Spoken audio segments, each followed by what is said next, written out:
Hello dear students, हम class 10th का chapter number 6 जय प्रक्रम पढ़ रहे हैं। पिछली वीडियो में हमने जाना था कि जय प्रक्रम क्या होता है।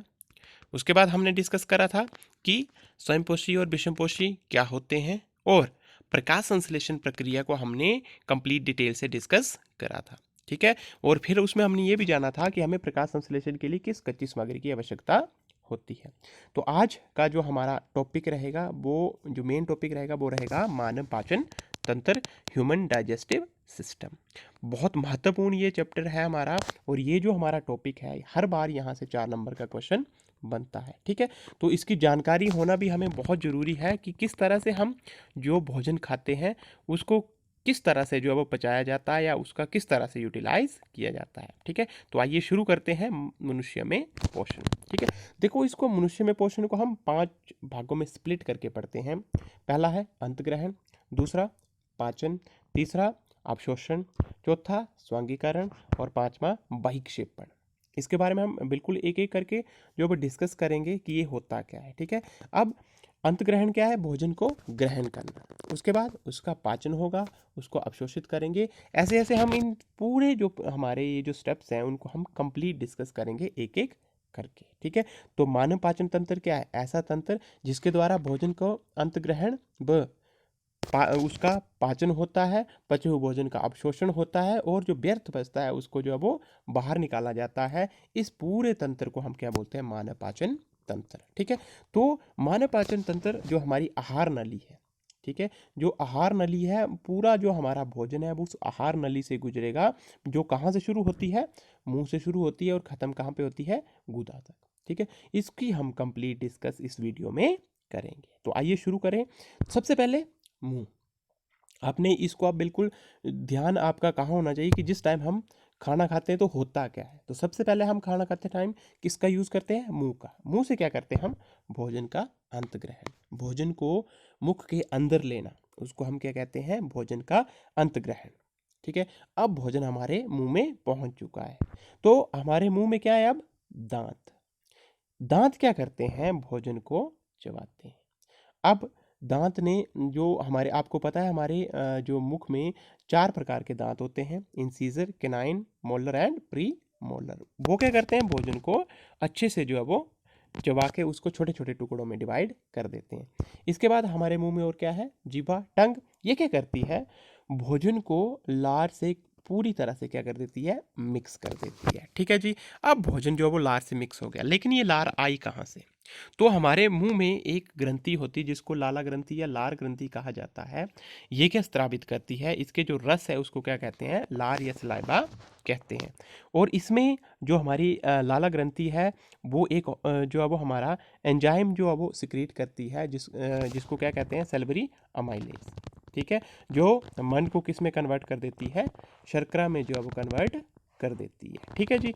इसके बाद जो नेक्स्ट है हमारा दूसरा, अब भोजन कहाँ पहुँच गया? हमारा मुख से लार ने उसको जो है वो मिक्स कर लिया भोजन को अच्छे से। ठीक है। जो हमारा सल्फरी अमाइलेज या टाइलिन जो हमारा एंजाइम है उसने उस पे क्या कर लिया? काम कर दिया। इसके बाद अब भोजन कहाँ चला गया? ग्रसिका। ठीक है। ग्रसिका क्या है? एक पाइप नुमा स्ट्रक्चर है जो कहाँ से शुरू होती है? हमारे मुंह से, बिल्कुल जैसे समझ लो गले से, और कहाँ तक पहुँचती है? हमारे आमाशय तक। पाइप की तरह स्ट्रक्चर है ये। ठीक है। ये मुंह से आमाशय तक भोजन ग्रसिका की। यहाँ पे क्या होता है? देखो, यहाँ पे क्या होता है? संकुचन होगा, लेकिन वो क्या होगा? क्रमानुसार। कैसे? मतलब जो हमारी ग्रसिका होगी ये ऊपर से नीचे को क्या करती है? संकुचन करती रहती है, जिससे भोजन जो है वो नीचे चला जाए। देखो, ये ऐसा क्यों होता है? हमारे घर में जो है वो पानी की पाइपें होती है। कई बार क्या होता है उसमें जो वो बीच में अगर कोई सब्सटेंस फंस जाए तो वो क्या हो जाएगा? वो क्या हो जाएगी? ब्लॉकेज हो जाएगी। ठीक है। तो उसी तरह से अगर ये हमारी ग्रसिका भी एक पाइप की तरह है तो वहाँ पे भी भोजन फंस सकता है, लेकिन इसके लिए ये क्या करती है? हमारा जो ग्रसिका होती है वो संकुचन करती रहती है ताकि भोजन को नीचे जो है वो आसानी हो जाने के लिए। और ये संकुचन कहाँ से होता है?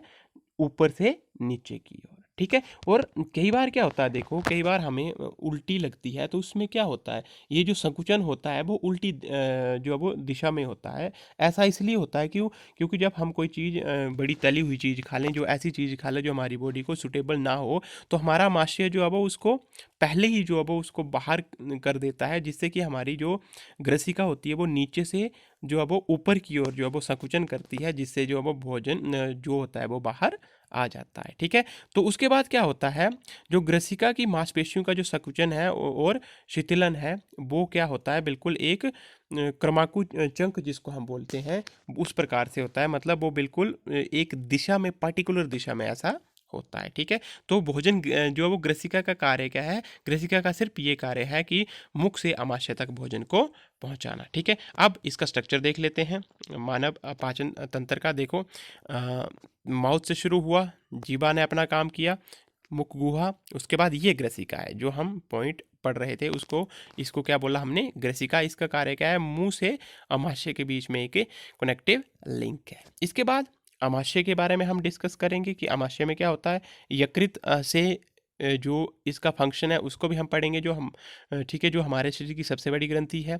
उसके बाद क्षुद्रांत और बृहदांत के बारे में डिटेल से हम पढ़ेंगे, और लास्ट में गुदा द्वार। ठीक है। इसके बाद अब थर्ड स्टेप की ओर जाते हैं। तो थर्ड स्टेप क्या रहेगा हमारा, आमाशय। अब भोजन कहाँ पहुंच चुका है, आमाशय में। अब आमाशय में क्या होगा, आमाशय में तीन चीजें होगी, जो यहाँ पे जठर ग्रंथियों में तीन चीजें होगी। एक पेप्सिन, दूसरा हाइड्रोक्लोरिक अम्ल, और तीसरा श्लेष्मा। ठीक है। सबसे पहले ही जब भोजन यहाँ पे आमाशय में पहुंच जाएगा, तो वहाँ पे एक एंजाइम जो है वो होगा, जिसका नाम क्या है, पेप्सिन।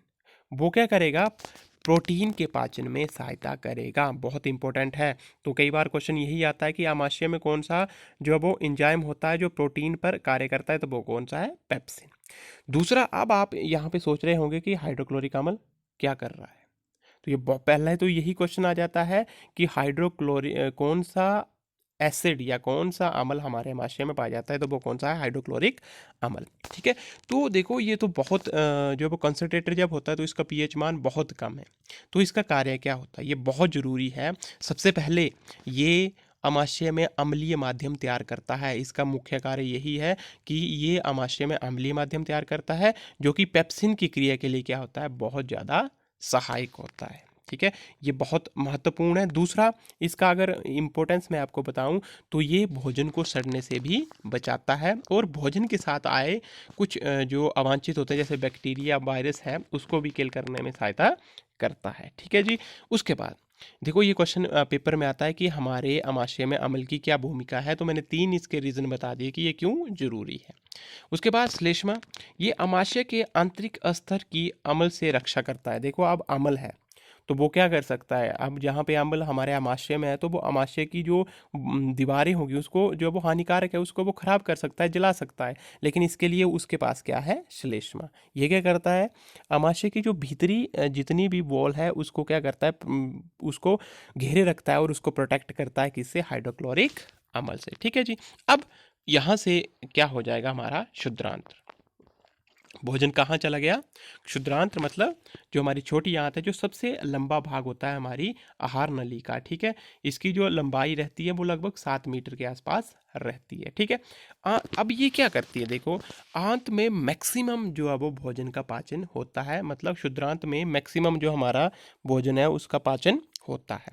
यहाँ पे आप जितने भी रस होते हैं हमारे, चाहे वो यकृत का रस हो, ठीक है, चाहे अग्नाशय का हो, सारे जो वो यहाँ पे मिलते हैं। क्या करता है ये, सबसे आंतरस में क्या होता है, ये क्या करता है, कार्बोहाइड्रेट में, यहाँ पे कार्बोहाइड्रेट किस में कन्वर्ट हो जाती है, ग्लूकोज में।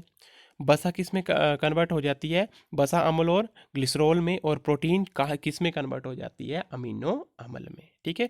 तो यहाँ पे मैक्सिमम जो वो हमारी क्या हो जाती है, पाचन का जो प्रक्रिया है वो कंप्लीट हो जाती है, मैक्सिमम 90%। और इसमें क्या ऐसा क्यों होता है, क्योंकि जितने भी हमारे जो रस होते हैं वो यहाँ पे आके जो है वो इकट्ठे होते हैं। यकृत का रस यहाँ पे आता है, ठीक है। उसके बाद अग्नाशय का रस भी यहीं पे आता है, जो मैं आपको आगे बताऊंगा। अब क्या होता है, देखो यकृत तथा अग्नाशय से जो भी जितना भी उनका जो वो रस होते हैं वो यहाँ पे वो प्राप्त होते हैं। ठीक है। तो यकृत, पित्त रस और पित्त लवण, एक बात हमेशा याद रखना कि जो यकृत से जो रस आता है उसमें कोई भी वो भूमिका नहीं निभाता है, या उसमें कोई भी जो है वो हमारा एंजाइम नहीं होता है। ये बहुत महत्वपूर्ण है, ठीक है। उसके बाद क्या है, अग्नाशय। यहाँ से क्या आता है, अग्नाशयिक रस। अग्नाशयिक जो रस होता है वो क्या करता है, उसमें एक तो एमिलेज एंजाइम, दूसरा ट्रिप्सिन एंजाइम और तीसरा लाइपेज एंजाइम, ये 3 चीज़ें होगी, ठीक है। अब जो प्रोटीन है वो किसमें जो है वो उस पे कौन सा अमल जो वो यहाँ पे कौन करेगा, काम करेगा, ट्रिप्सिन। ट्रिप्सिन उस पे कार्य करेगा, बसा पे लाइपेज करेगा और स्टार्च पे एमिलेज करेगा, और इसको किस में कन्वर्ट कर देगा, इनके पर्टिकुलर जो इनके जिनसे ये बनते हैं, जैसे बसा को बसा अमल और स्टार्च को ग्लूकोज में ये जो है वो कन्वर्ट कर देगा, ठीक है। तो ये बहुत महत्वपूर्ण चीज़ है। यहाँ पे जो अग्नाशय से जो अग्नाशयिक रस आता है उसमें ट्रिप्सिन, लाइपेज और एमिलेज, ये 3 जो है वो हमारे क्या आते हैं, एंजाइम आते हैं। और ये एंजाइम जो है वो प्रोटीन पे ट्रिप्सिन कार्य करता है, बसा पे लाइपेज करता है और स्टार्च पे एमिलेज करता है। इसके बाद क्या होता है, अब मैक्सिमम पाचन हो चुका है, ठीक है। हमने प्रोटीन को अमीनो अम्ल में कन्वर्ट कर दिया, बसा को बसामल में कर दिया, स्टार्च को ग्लूकोज में कन्वर्ट कर दिया। अब क्या होगा, बचे हुए भोजन का क्या करना हमने, अवशोषण।